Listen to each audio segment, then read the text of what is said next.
Thanks for tuning back in. Today we've got a special treat. We've got Joe Kent from Grassroot Institute of Hawaii. You said that right. Yes, Nice. Very good. Thank you. Fuzzy. Also known as Twinkle Toes. No. Nice. And Koliah. Koliah, the other Koliah. Yeah. And myself, Brooks.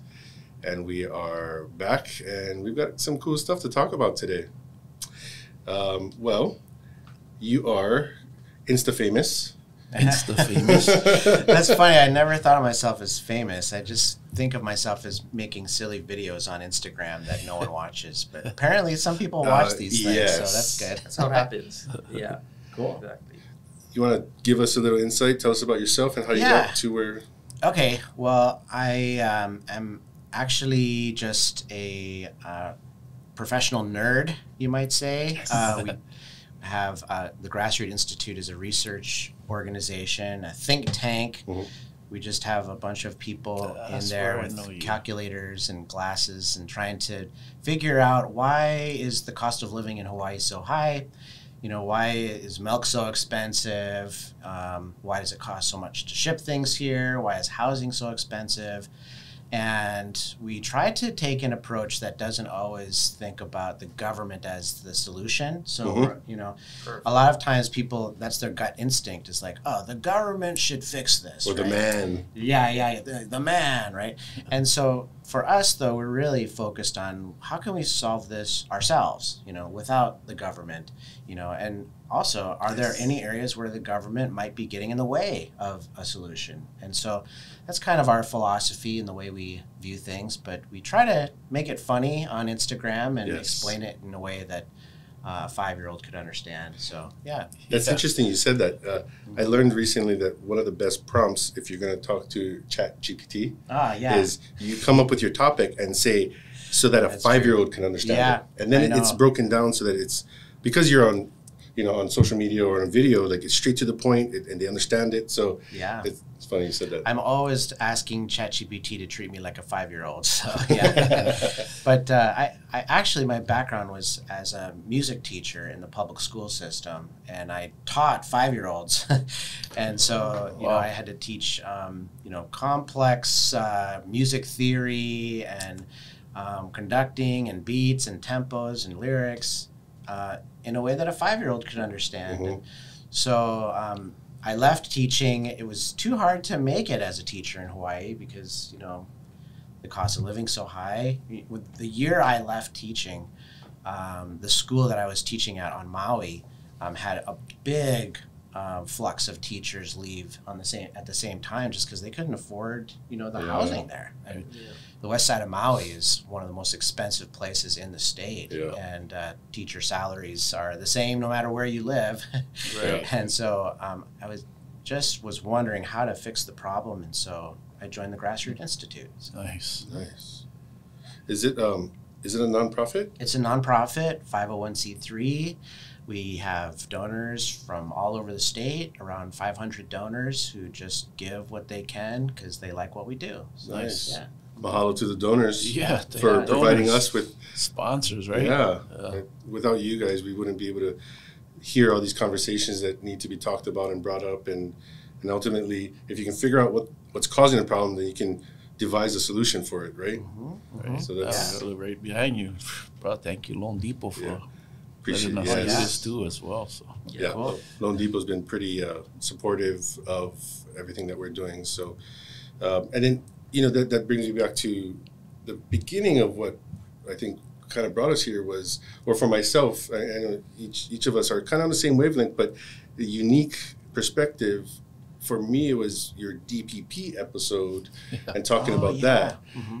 For myself, I've, you know, like providing loan products that help local families. I've always wanted to talk about renovation loan, which would be good, but you know, you go renovation, then you automatically think, well, permitting's a hassle. So, you know. We have the slowest department of permitting in the country. If you look at, you know, every single state, it's the slowest in Hawaii. You can wait a year or two, sometimes we've heard.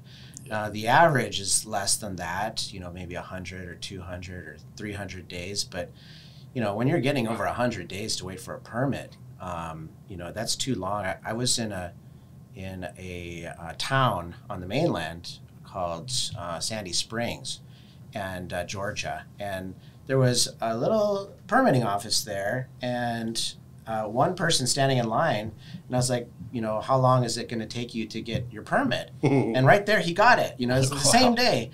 And I asked the permitting director, like, how long does it typically get? Was this just a fluke thing or what? And he's like, no, this is normal. It's usually 1 or 2 days that people get their permits. Wow. That's a huge difference than Hawaii. Really convenient. Yeah.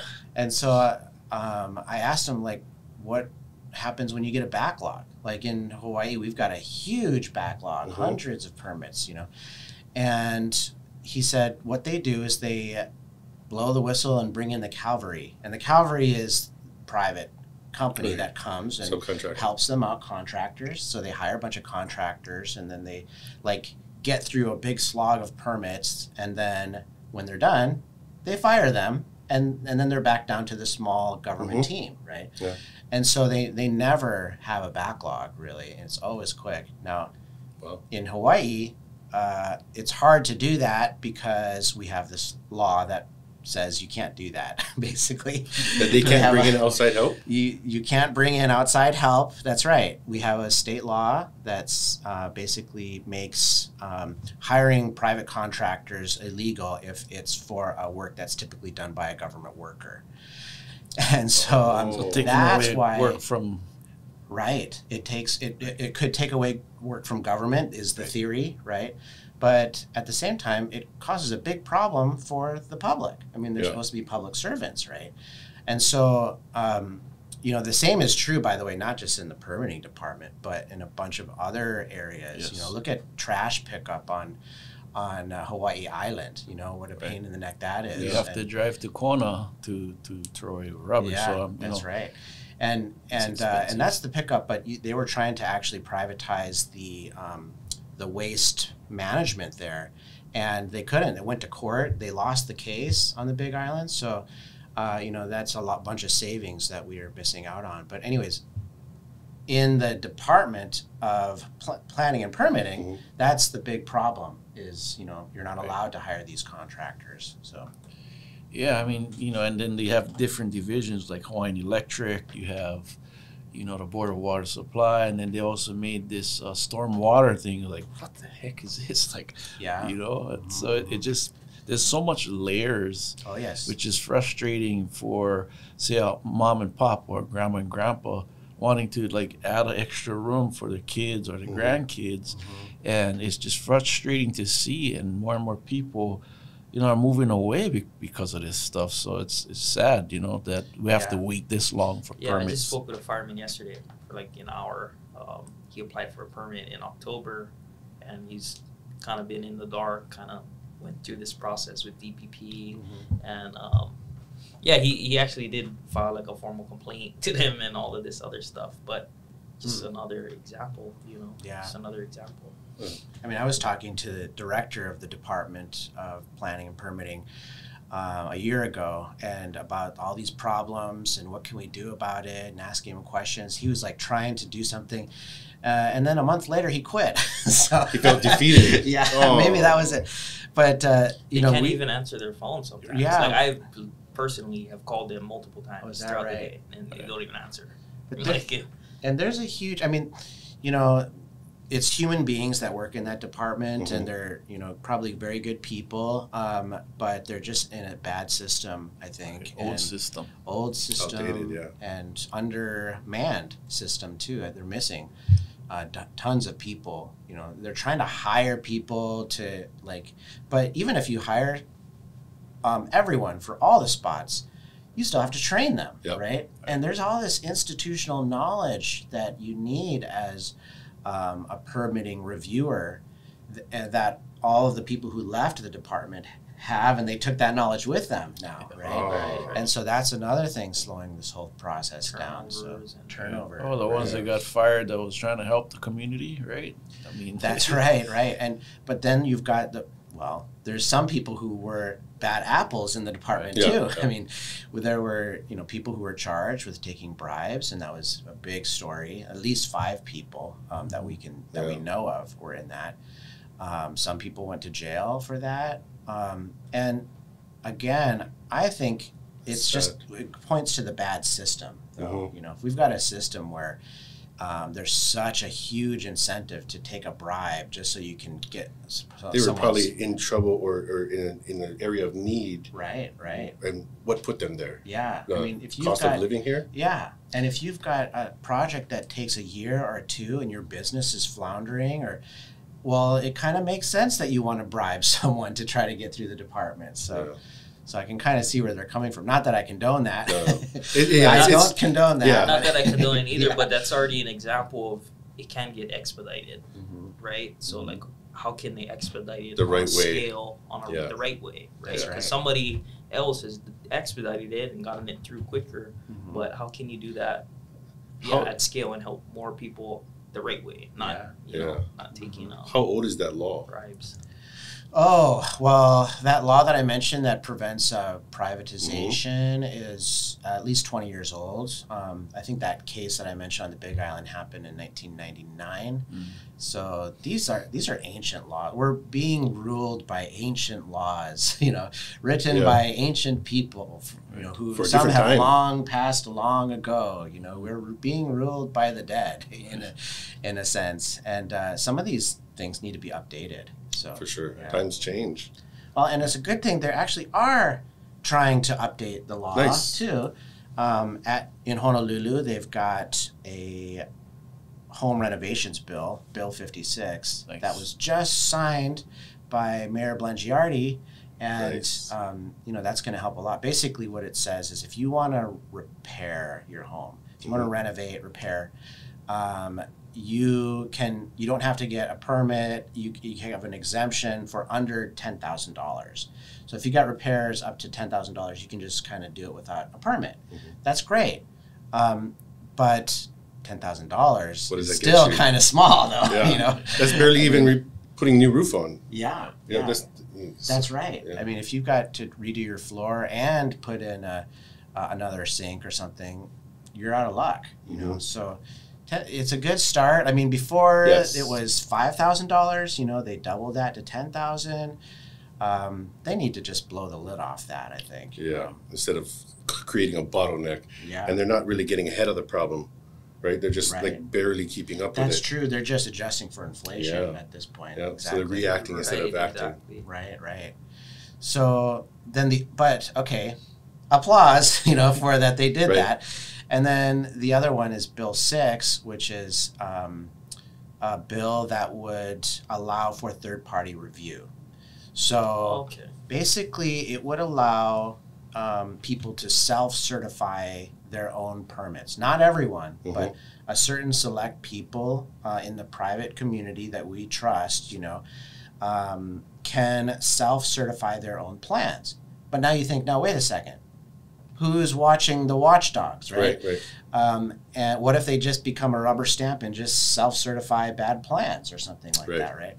Well, apparently they do this in New York and Chicago and Phoenix. They've got this self-certification process, and they audit it. So they kind of looked at 20% of the self-certifications, and if someone did it in a nefarious way, that was wrong, they lose their license, and so. That's why you have an incentive to maintain a good self-certification. Otherwise, you're going to get busted. And so this has worked there, and it might work here if the bill passes. Now you might also think, well, the self-certification would only help those people who were hand-picked to self-certify their own Some plans, sort of nepotism, right? So who are these people, right? But actually, if you're, let's say you're trying to get a permit, you don't have the ability to self-certify, you can hire one of the self-certifiers and they can do your plan for you too. So we're basically, it's a form of allowing the private sector to help the permitting department It's not the same way that Sandy Springs did it, like I said before. Yeah. This is a different way. It's kind of a way around that law, I said. But, you know, maybe it would help. Yeah, I mean, I get where you're coming at, and I did hire a third party, and, you know, that third party person was awesome. You know, she did everything that she said she was going to do, but the only issue was when you're submitting plans that's through the online system, now you're backed up, you know, and like waiting for like just pre-screening was like 3 months. Oh, wow. And what happened was because, and it like when you apply, they don't tell you, oh, you can only have 40 characters on your building plan, right? So we had 40 characters, past 40 characters. So we had to resubmit, take our stuff from ePlans, third-party review person, take them back and rename our project, resubmit, and wait another 3 months. We had to go right back under the line. So that was very frustrating to wait 6 months just for clerical. Just a clerical, just changing from just 40 characters down to 39 characters, right? Yeah. And they didn't like the county didn't explain that, so that was like really frustrating, you know. And I'm an experienced builder, and I've been building, you know, homes for a while, and it just in the beginning was easy. Like now they're putting too much regulations and too much things involved, and it seems like it's just dragging even more. I mean, with the bills that's coming out is awesome to hear, because it'll relieve a lot of people's stress to be able to you know, start building. You know, say it's $10,000, but who's to say what can you like say? I'm just gonna work on this for this week, and it's only gonna cost me under 10 grand. And then next month, I'm going to work on, you know, something else to do it in bite sizes. Right, and just do it in bite sizes and then not get violations, because what's been happening is our own neighbors don't even understand that it costs us when we're builders. If we get a violation, and mainly it was because our neighbor called, we're doing construction without building permits, it's a 3-time fee, right? And not our neighbors is not our friends no more. Like they just call it, like a lot of times it's because of our neighbors. And you know what we try to do is make friends with our neighbors, let them know, and then not only that, we talk to our building inspectors before we even start anything. But it's just been making it harder with all these rules, and that's why a lot of people are building without the permits, but still routing the permits, getting it through, but you know, willing to pay the fine to get their home done. Right. Yeah, time is valuable. I mean, I'm really interested in those stories. You know, like I said, we're in a tank with nerds and calculators, and so it's sometimes hard for us to like actually get like, how does this really affect real people? You know, it's all the businesses and all the families, and like, what are some stories you guys run into? Oh yeah, some people lose their homes because they took out a loan. Yeah. And because the permits couldn't, you know, they didn't get the permits, like uncle and auntie, like stories that they've lost, they had to foreclose because of this. And it's just crazy to hear stories like this, right? And it's sad. Yeah. And then they got to move away from Hawaii because of it, right? But you don't really hear that. There's nobody that's sharing that this is the reality of the ripple at the very end. You know, it's, and then I thought about this a second ago, is that bill would probably, if you change that might relieve some stress from the government employees. That's true. I mean, think about as much, I guess, stress and, you know, COVID and everything that I can't even quantify how that's going to affect my kids when they grow up, because they lost that peak time of social, you know, interaction. What's that going to do to them? But take into consideration the stress of those people working in the department, feeling like, oh, everybody knows I work there, and they're all contacting me. What are you going to do about this? Blah, blah, blah. They don't want that. Maybe that's why they're a little bit unhappier. I don't know. This doesn't seem like a really jovial place to work, but you know, they might, there might be a little bit more aloha if they didn't have this outside stress. So, you know, that's true. And just think of all the businesses too. I mean, like, yeah, homes are part of the permitting question, but businesses need permits too. You know, I mean, I was talking to restaurants, and one restaurant had to wait for an hour. This is just a like small little Mexican restaurant that wants to start up. They came here from Mexico and wanted to start like a really authentic shop. You know, that'd be great. You know, and I want to eat there, but they couldn't get their permit for, I think they said they tried the third-party review that they do allow, which is just for the pre-certification, right, pre-permitting.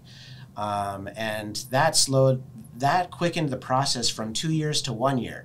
Right. so it's like, okay, hooray, you know, but we still have to wait a year. Then, like you're saying, like now they're going to turn right now you can do commercial planning through paper, which routes faster, right? But now they're going to turn it into e-plans, and that's just going to bottleneck everything. Well, yeah, and that is kind of the solution right now on all the counties.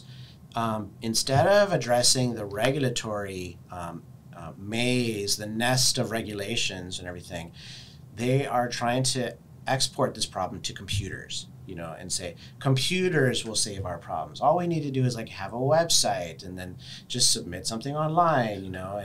But as we saw on the Big Island and Maui County, when they I think they had a system called Epic, and then the joke at then was like, this is an epic failure.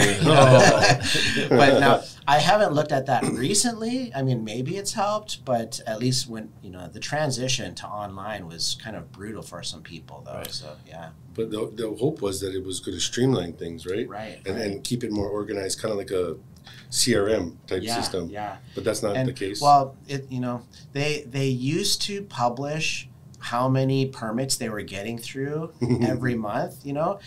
Once they started this Epic system, like for the first 3 months, they were like, here's how many permits. But I think it was getting worse. Yeah. So then they stopped publishing the number because right before this video, I actually tried to look that up, and it's not there. It's nowhere to be found now. So, maybe it'll take some time that they'll dial in the system a little bit better. I hope it gets better. Yeah. I call them often. Oh yeah, right now with the projects I'm working on, I'm calling and just like, hey, can you change the name for this or this or this? Yeah, yeah. They're pretty helpful, but I'm sure they don't have the big mass amount of that Oahu's getting in. But like I said, like I call it we can try to call it DPP right now and see if they answer. I'll bet that they won't answer, but at least on the Big Island one, the lady answers me, and I know her name and all this stuff. So they're real helpful, right, in that sense. Yeah. But it's good people in a tough system, and computers can't. I don't think computers can solve it. You know, it has to be more than someone that. behind the computer. You know. Yeah. Yeah, I mean, and made it even worse too, because now on the computer, people are falling asleep, right? Yeah. But at least with paper, you know, like, okay, we're looking at this much stack of paper, paper plans, and hey, you know, when we're doing, you know, 10 years ago. When I started doing construction and we were routing plans here on Oahu, like, you know, we were getting it like 4 weeks, you know, 4 to 6 weeks, and now it's like, oh, we're getting back in the days. It's like a year and a half, dude. It's like what? This and it's tough for investors because they're borrowing money, right? From the get-go, they're already borrowing money, so the longer the project takes, the more they pay out, and a lot of investors took cracks because of this on Oahu. Additional holding costs, but the inflation too, so like the market turn. A simple example of that, if you don't know too much about that, Joe, is like, say if they took like $500,000 and they pay 1% interest each month, it's about $5,000 a month in interest that they pay. So times 10 months, that's $50,000. Wow. Times 2 years, 20 months, that's $100,000 in interest. Well, and interest rates are going up right now, so the cost of borrowing, can affect that. That's right. So yeah. Well, since we are really dedicated to helping, financial literacy is kind of what brought us all together to help uplift or lower income and try to ease some of that pressure that's building up. Is there anything that you can think of that we might be able to help with, or anybody else that you'd like to share? Oh yeah, well, I'm mostly interested on stories on the ground, especially on the Big Island, because Yeah, Honolulu gets all the attention, and you hear about it in the news. And actually, their council is trying to address these problems. I mean, they want more people telling them how this affects them, because a lot of times, it's just us in the room. It's an empty room with 9 council members and the Grassroots Institute sitting in the corner. And they want more people telling them how this affects them and what's needed. Otherwise, they're afraid to do radical things or things that make sense for fear of backlash. Yeah. So how often are those council meetings? Can normal people just go, or it's go, difficult to follow. One way to do it is to subscribe to our newsletter. It's a free newsletter that we have. It's grassrootinstitute.org. Nice. And we have 40,000 people in Hawaii who are on that newsletter and read our stuff every week. And so that's one way. And we tell people there's a hearing coming up, or this is coming up. And so the other way is to just contact the council members too. I mean, your voice at the council means a lot more than you think it does, actually. Especially when they're trying to change the law. So that's really important right now. But the Big Island, I don't think is anywhere close to, the council members there are not thinking about the permitting issue at all, I think. If they are, it's a surprise to me. And examining that would be really interesting. I mean, there was a study that just came out by the University of Hawaii Economic Research Organization, which said that Hawaii has the most regulations in the nation on housing. And if you look at every county, the Big Island had the most of any county. Yes. And so actually, the Big Island is apparently, according to the survey, the most difficult place. Now, on the other side of that coin is you have kind of this black market, I think, that's accepted on the Big Island, where people build structures that are unpermitted, and that's maybe a good thing. I don't know. It's a good thing in a sense, because at least they get the structure. But when it comes time to sell the house or something, that's tough. So learning about that. Kind of a give and take, right? Right. Yeah. So I mean, me and Koliah grew up on the Big Island. I'm born and raised here, but then I moved with my grandparents to the rural areas, and grew off my grandparents' house is still there, and no electric, no telephone. But now that I'm building homes for local families, and he's doing the same thing as well. We're buying land back from out-of-state owners, and then building these, affordable homes for local families. Oh, that's interesting. And I've been raising money privately from just talking to friends and family, and now signing up with groups or paying for coaching programs and networking with other investors to fund what I'm doing, because I'm kind of like a small, or he and him as well, speaking for both of us.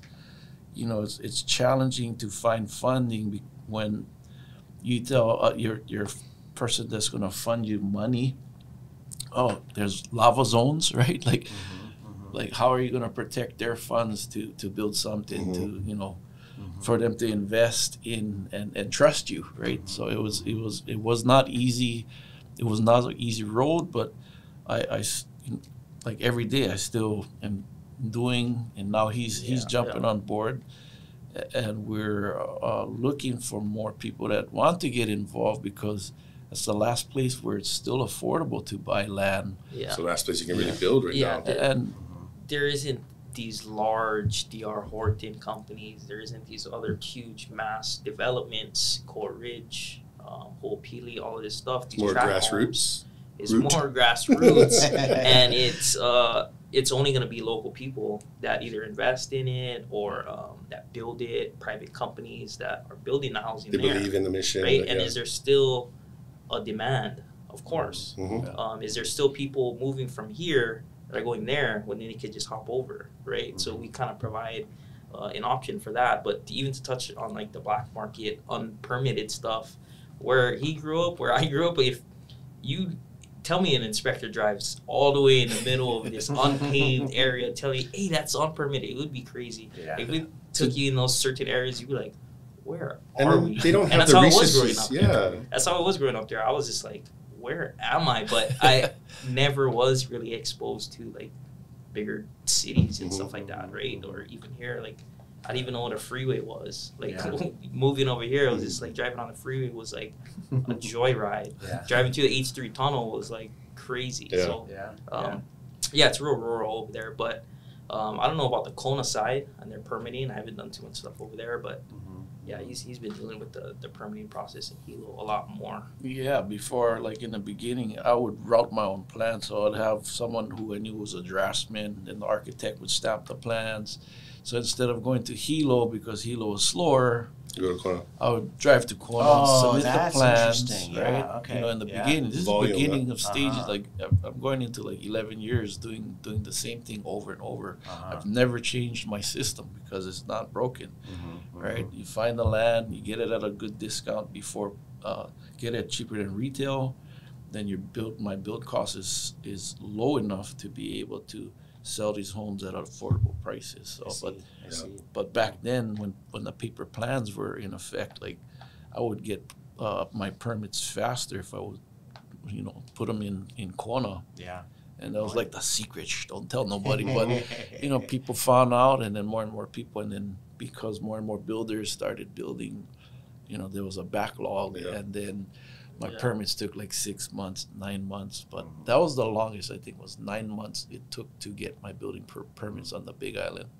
Well, the other thing on the Big Island that people need to watch out for when it comes to costs is the cesspools, because the Right. state has this mandate to Upgrade them. upgrade all the cesspools in the state by like the year 2040 or something like that. Yeah, Something, that's yeah. true. And it's like 88,000 cesspools, I think, most of them on the Big Island. Yeah. And Do they need a permit to upgrade that? oh yeah, exactly. Yeah, right. you're gonna have to get yeah. you're gonna have to get a you're gonna have to get an engineer, right? And then you're gonna have to draw the plan, submit it with the wastewater division, and then wherever your cesspool is, like because we've done it before, we have to upgrade. Yeah. Really? Oh, okay. Yeah. We have And to how much upgrade. does it cost? Well, Big Island's way cheaper, right? Okay. But if you're in the Kona side, they're like 20-30 grand, Oh, I right? see. Yeah. Materials and labor, but Yeah.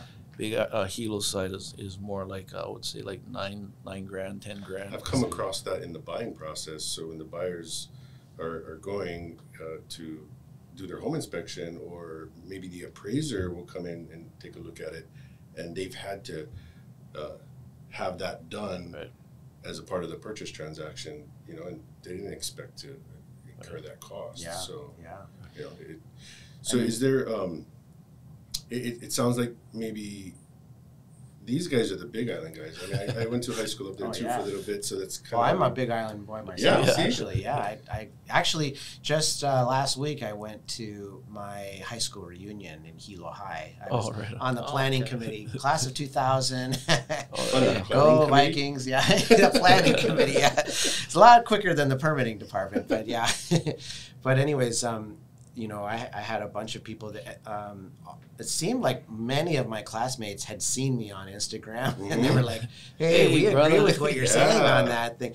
And some of them were, business owners and restaurant owners, and That's how they survived there. yeah, and so they were really liking the messages we were talking about, but resonating with, oh man, the cost of living, it's so hard. Yes. And a lot of them were, half my class probably moved to the mainland already. Yeah. Just because of the cost of living. So, I feel like it's yeah. happening every day. Like, Oh yes, yeah, you hear cousins, brothers, sisters, they're just, it's yeah. cheaper. It's just so enticing that, okay, let's do it already. I know. Right? Even my wife and I were, we have a 2-year-old daughter. We were living in a very small little condo, and we just took a trip to Minnesota, where my brother lives. He left Hawaii too. And next to my brother, by the way, is another Hawaiian family. Just randomly, it was like, oh wow, it's like a little Hawaiian Yeah. contingency in Minnesota. But we were like, we went to this grocery store called Aldi, Yeah. which is, if you've ever been to Aldi, it's the cheapest grocery Yeah. store in America, I think. And it's like $1 for a dozen eggs and $2 for a gallon of milk. And so I made an Instagram I seen reel that about video. that. I shared that one because That's a Midwest chain. Is it all locally coming from people around in the area? Yeah, I think so. And eggs and all this other stuff. I think it's a little closer to the expiration date, though. It's kind of like there's a lot of supply. Kmart versus Walmart type of thing. Yeah. But in Hawaii, we get things that are close to the expiration date. Just because it's shipping. 3 times the cost, right. though, yeah. So, my wife and I, Annie, were like thinking about moving, and the price of housing was a fourth of what it cost, you know. But we decided to stay in Hawaii because we love it here, and we have our family here. Yep. Grandma is here to take care of my 2-year-old, and so there's a lot of reasons we want to stay here. Yeah. But it's hard, though. Yeah, it's just. Well, you're fighting the good fight, Yeah, so yeah. we appreciate that. Thank you. And we've got a couple more minutes. If you guys want to add in anything else or ask anything else.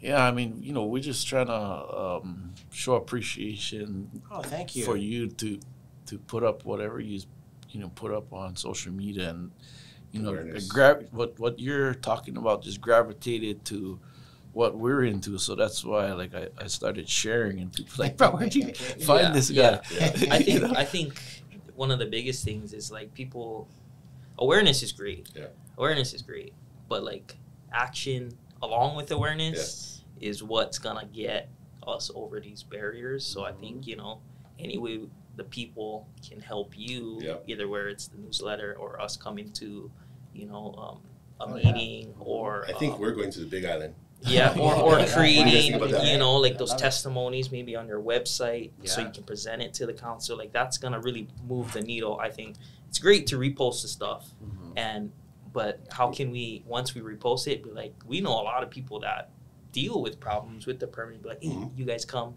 and they have their own communities also with a ton of followers, but they could maybe get more people to come, and that's I think that people can change it. We would definitely love to share our story and meet maybe share a story with you or your team that we go up Big Island and kind of show where we grew up, and then where we're what we did, because I grew up humble beginnings. Alcohol, drugs was always in my life. Not sure. I know he's like years ahead of of me, because he was I guess he went down the straighter path than I am, but I look up to him because he was me when I was younger too. Same. Yeah, his name's Koliah. Cool. Yeah, I saw on your Instagram that you're Koliah, and then you're Koliah, and I was like, now what about you? I'm Bulaya. We haven't found the third one yet, so. But yeah, thanks so much for inviting me on your show and podcast. And I do think Instagram kind of feels hopeless sometimes about change, but actually politicians are looking at Instagram, and they're looking at how many people are commenting and liking and sharing and following, and they're like, so they actually are using that as some kind of a yardstick for the pulse of the community. It's not as good as testimony, but if Instagram counts, and if you can follow your work or our work, again, grassrootinstitute.org, which is our website. And our email, then we'll let you know when when we'll call out the cavalry when it's needed. Nice. So, Thank you. Maybe give them your Instagram too, because that's kind of where we started. And the rabbit hole goes. It's from there. Grassroot Hawaii, I think. I think it's Grassroot HI actually, and so that's our. We'll post it in the tag it in the section below in the comments as well. Yeah. Great. Well, we appreciate you coming and talking thanks, story with us, and it sounds like this is just the first conversation for us. If we can make that happen and get it into the Big Island and highlight that, and I'm sure there's a lot of people that would love to share their story as well as theirs. But what I've noticed is there is now a willingness to collaborate, because it's not, nobody's stepping on each other right here. There's no, so everybody has the same issue. And for those, if we can broadcast it, bring awareness so they understand that there are people that are ready to lead and blow this thing wide open, so to speak. Let's do that. I mean, our thing, we don't attack people. Yeah. We attack problems. Yes. Solutions. And as long as you're doing that together, I think we can work together, even with people we disagree with. And that's how you get things done. Yep. Is to get to work with people who might have differing views. So cool. And thanks for inviting me here. Yep. Really appreciate it. It was good. The aloha factor is present. I've just recently met these two guys, and there's so much aloha in the community, and I think that's love is the answer. Aloha is the way. Good. Thank you. Thanks, guys. Okay. All right. Appreciate you. Thanks for tuning in.